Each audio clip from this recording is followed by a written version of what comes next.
Hi, welcome to this special issue of Between the Bags and Boards. I'm Kurt. And I'm Matt. And I know a lot of you are probably excited and relieved now that the most recent presidential election is over.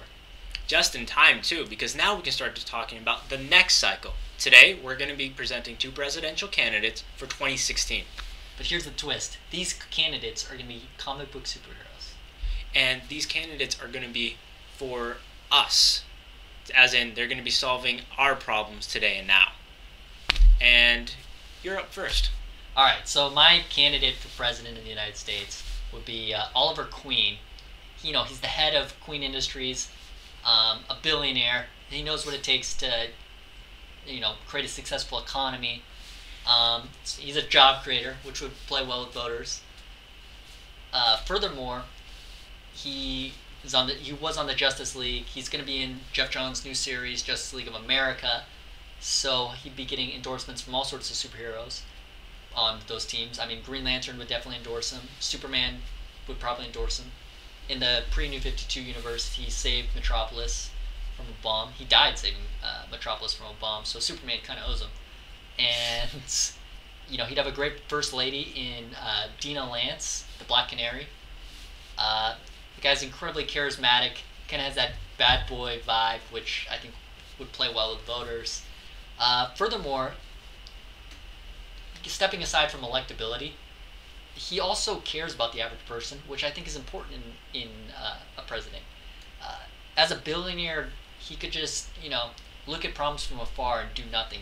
But instead, he chooses to don a superhero costume and go out on the streets and fight crime. I mean, he doesn't need to do that. He has all the money he already needs. Who would be your candidate? So my candidate is from the Marvel Universe, and it's Susan Storm, a.k.a. the Invisible Woman. She's had a long history within the Marvel Universe, going back to the 60s, actually, and we've seen her steady progression into a more complex character, going from the Invisible Girl to the Invisible Woman. But to answer why I think she'd be a good president, I think I have to answer what I think makes a good president. And I think that comes down to mental resilience, likability, obviously, and I think you want to embrace responsibility rather than desire it.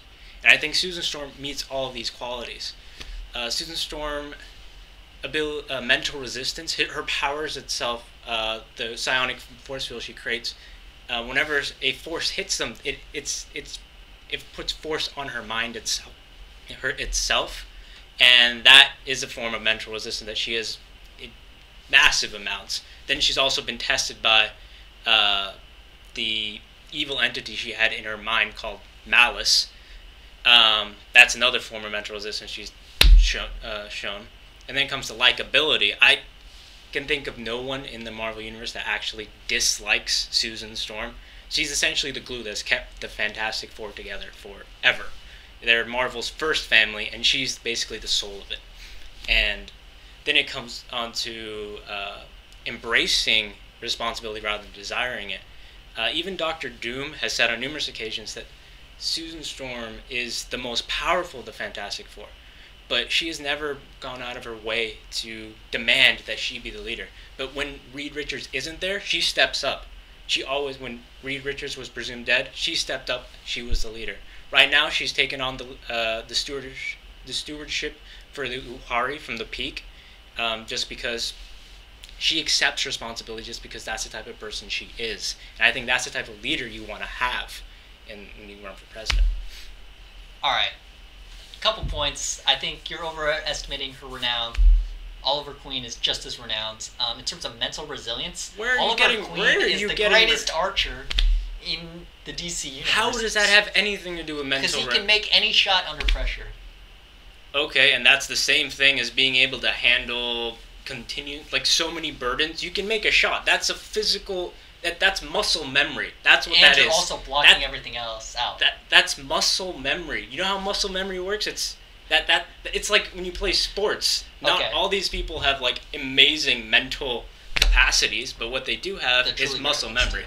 Yeah, truly rare ones. I don't think Oliver Queen is a truly rare person. So you just... Alright. You're equating archery to the presidentship. Okay, but then he's also the CEO of Queen Industries, which is one of the most successful corporations. Okay. In the I'm DC. not saying that he can't be a leader. I'm saying that there's to be a president, to be a good president, you need a specific type of the ability to take on. You basically can have no limits to the amount of burdens you can carry, because as a president, everything's going to be piled upon you. And I think Oliver Queen can't handle it. I don't think he can. What? He's a CEO. He's in the Justice League. He goes on street patrols himself and fights crime. That's a lot of responsibility right there already. Okay, that's a lot of responsibility, but that's not as much as you can handle. Like Susan Storm, just with her mind, with her force fields, has stopped basically... That's her power. That's her power, but the power in itself is the fact that she has the mental strength to do something like that. Okay, so she has some mental strength. But Mental augmented strength. by her force field powers. No, the force field power comes from her mental strength. Oh, true. Yeah. Like, it wouldn't be as good as it were, as she wouldn't be as good as she is if it wasn't for the fact that she is so strong mentally. Okay. I think you're also overestimating the popularity of the First Family. You make it seem like the First Family is what's going to gain her a ton of renown, but I don't necessarily think that's true. That wasn't one of my main arguments, but sure, it is going to gain her a lot of renown. I completely disagree. I think her entire family is a liability.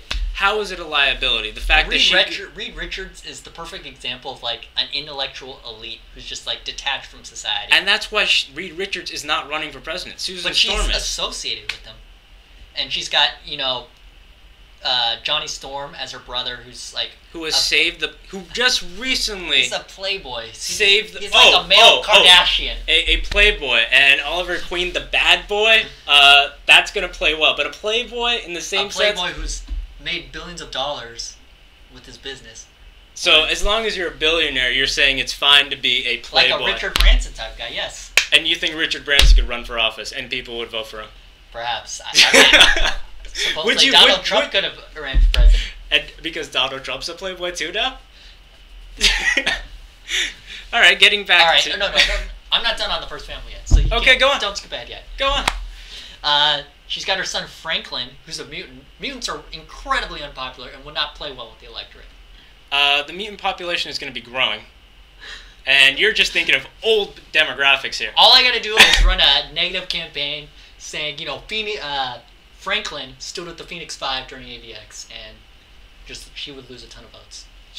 I don't think she would, because it basically shows that she has diversity in her family, but people still stick up for Susan Storm because that's how good of a person she is. Look. They can look at what you just pointed out, the different dynamics that are involved within the Fantastic Four.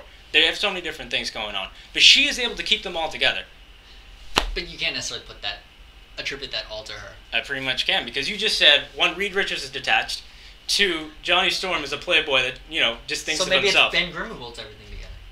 Ben Grimm, for the first part of the entire future, just Fantastic Four, was completely depressed about who he was as a person. Who kept them together? Who kept him sane? Susan Storm. Alright, also, another point I gotta make against Susan Storm is, as an American voter, we can't be entirely sure where her loyalty lies. She's had romantic relationships with Namor. Ancient history. Ancient history? Yeah. He's just head of a foreign state. It was in the 60s. Literally, that storyline came out in the 60s. Alright, so you keep bringing up the Justice League as they're gonna endorse him. And they would endorse him. Okay, no, so they're gonna endorse him. He's personal friends with them. He's personal friends, but, Susan Storm doesn't have a secret identity. Oliver Queen does. Yeah. And so they're going to be endorsing Oliver Queen out of the blue, or they're going to be endorsing Green Arrow? They're going to be endorsing Oliver Queen. Why would they? How is that going to portray into the American mind that all these superheroes just coming in and endorsing this one guy, and how he's obviously going to be associated with... That's good. That'll gain him votes. No, I don't think it will. I think he's going to be associated with having a, superhero endorsement? No, a secret identity or something that's not being seen. There'll be rumors, but nothing will be concrete. And that's always good, having rumors about, all... That is an easy thing. Yes, a rumor that you're in the Justice League is good, because unlike the Avengers, the Justice League's popularity never diminishes. They are incredibly popular within the DC universe, whereas the Avengers are, I don't know, probably to many seen as a sign of the military-industrial complex. And that's why the DC universe is stupid. Well, we're not debating universes here. We're debating. I'm just saying. No. So you're just gonna completely change the entire argument to DC universe versus Marvel argument. Marvel universe. We should, because god damn it, that's just so stupid. No. That's not how people would react. To a superhero endorsing you, yes, that's exactly how they would react. No. If Superman endorses any candidate, I will vote for them. Let's move on and look at who would you choose as your running mate. Okay. All right. Let's put a little bit more structure into this rambling. I think an obvious choice for running mate would be Peter Parker, because one, Peter Parker has a secret identity. They don't know anything about Spider-Man, so there's none of that. And he's a regular person. He's very smart, and he has a lot of charisma. And that's, I think, what you want in a running mate. Someone that's not going to necessarily detract from you, but he's also a person that people can relate to, and he's charismatic. All right. Similarly, I would also pick somebody who would kind of balance out my ticket, and I would go with Steve Trevor.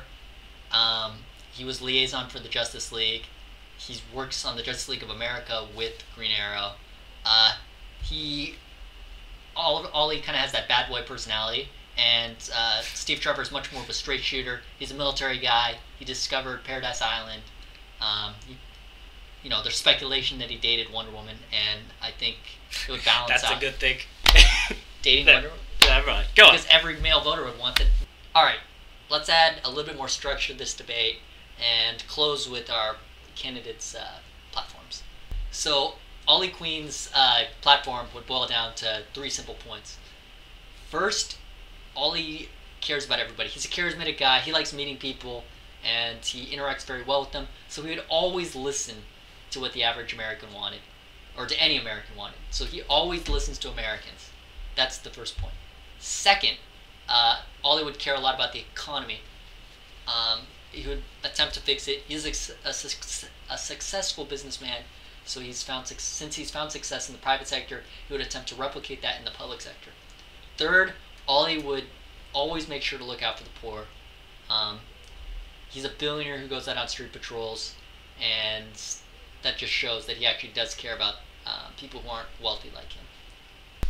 A vote for Susan Storm is a vote for the future. She will cut unnecessary spending in things like defense and put it where we need it, such as scientific research. We need to be going back into space.